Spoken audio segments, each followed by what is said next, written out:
Frankenstein by Mary Shelley. Responsibility, Isolation, and the Cost of Playing God.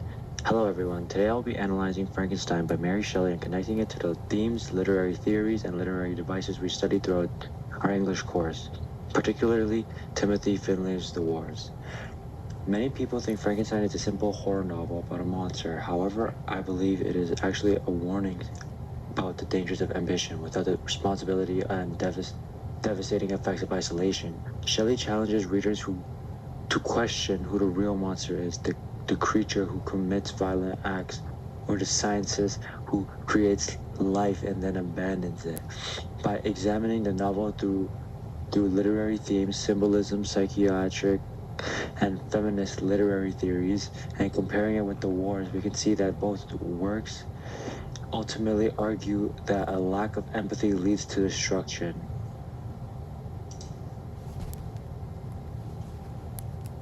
The story follows Victor Frankenstein, a brilliant young scientist who becomes obsessed with discovering the secret of creating life. After years of research, he succeeds in bringing a creature to life using body parts collected from corpses.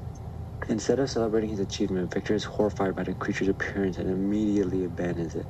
Thus, completely alone, the creature desperately seeks friendship and acceptance, but is rejected everywhere he goes because of his frightening appearance.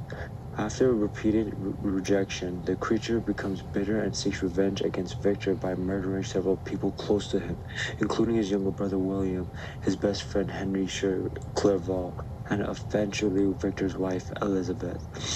Victor spends the rest of his life pursuing the creature across Europe into the Arctic, where both are consumed by grief, loneliness, and regret.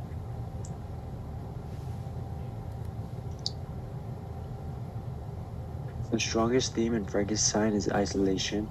Victor isolates himself voluntarily while conducting his scientific experiments. He ignores his family, his friends, and even his own health because he becomes obsessed with achieving the greatness. His emotional isolation binds him to the ethical consequences of his actions. The creature experiences a different kind of isolation. Unlike Victor, he desperately wants the companionship but is rejected by society. Before anyone gets to know him, people judge him entirely by his appearance. Shelley suggests that the loneliness itself can be destructive. The creature was not born evil, instead, the years of rejection and abandonment transform him into someone capable of violence. This idea connects strongly to The Wars. Robert Ross also experiences a profound emotional isolation. Throughout the war, he struggles to connect with others while witnessing horrific violence and loss. Like the creature, Robert becomes psychologically damaged by his environment.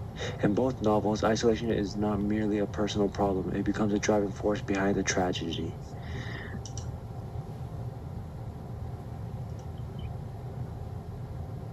Another central theme is responsibility. Victor Frankenstein successfully creates a life, but he refuses to accept the responsibilities for his creation. Rather than guiding or teaching the creature, he abandons him and hopes the problem will disappear. Shelley criticizes scientific ambition that ignores ethics. Knowledge is powerful, but it must be accompanied by accountability. The creature repeatedly tells Victor that he became violent because he was denied compassion and guidance. Whether readers agree with him or not, Shelley makes it clear that Victor's choices directly contribute to the suffering that follows. This theme parallels The Wars, where authority figures often make decisions that cost innocent lives while avoiding personal responsibility for their consequences. Military institutions send young men into devastating situations without fully acknowledging the human cost. Both novels remind us that power creates a moral obligation. Mary Shelley uses several literary devices to strengthen her message. First is symbolism. The creature symbolizes the unintended consequences of unchecked ambition. Although Victor intends to create something extraordinary, his refusal to consider ethical responsibility transforms his success into a catastrophe. Nature also serves as a symbol. Beautiful natural settings often contrast with moments of emotional suffering, suggesting that peace and healing exist outside of humanity's destructive obsessions. Second is frame narration. The novel is told through multiple narratives, beginning with the Captain Walton letters and then Victor's story, and finally the creature's own account. The structure allows readers to see events from different perspectives and encourages us to question who deserves this sympathy. Third is imagery. Shelley's description of dark laboratories, icy landscapes, and lonely mountains create an atmosphere of fear and emotional emptiness. The setting reflects the psychological state of the characters, reinforcing the themes of despair and alienation. A psychoanalytic approach reveals Victor's unhealthy obsession with creating life and his inability to confront guilt. Rather than accepting this responsibility, he suppresses his emotions until they consume him psychologically. The creature also demonstrates psychological complexity. His desire for love gradually transforms into anger because his emotional needs are continually denied. A feminist interpretation focuses on the limited roles of women in the novel. Characters such as Elizabeth, Justine, and Caroline have little agency and are often victims of decisions made by men. Shelley may be criticizing society in which male ambition dominates while women's voices and experiences are marginalized. The reader response theory is also relevant because audiences often disagree about who deserves the blame. Some sympathize with Victor's suffering while others see the creature as the novel's true victim. Although Frankenstein and the Wars were written in different centuries and genres, they share remarkably similar messages.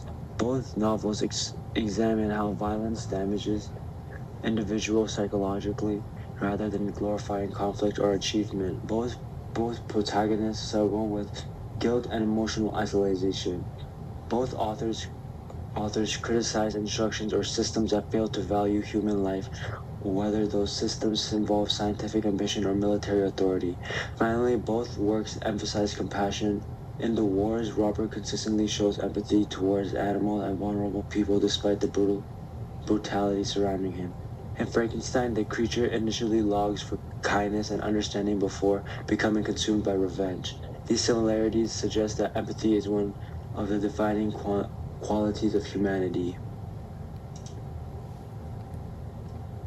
What I found most interesting about Frankenstein is that it forces the reader to reconsider their assumptions about the good and evil. The character who appears monstrous often behaves more humanely than the scientist who created him. The novel's message remains relevant today as society continues to develop powerful technologies such as artificial intelligence and genetic engineering. Shelley reminds us that innovation without ethical responsibility can have unintended consequences. When compared with the wars, the novel reinforces the idea that compassion, accountability, and human connection are essential. Without these values, ambition and power can quickly become destructive. For these reasons, Frankenstein is much more than a gothic horror story. It's timeless exploration of responsibility, isolation, prejudice, and what it truly means to be human. Thank you for listening.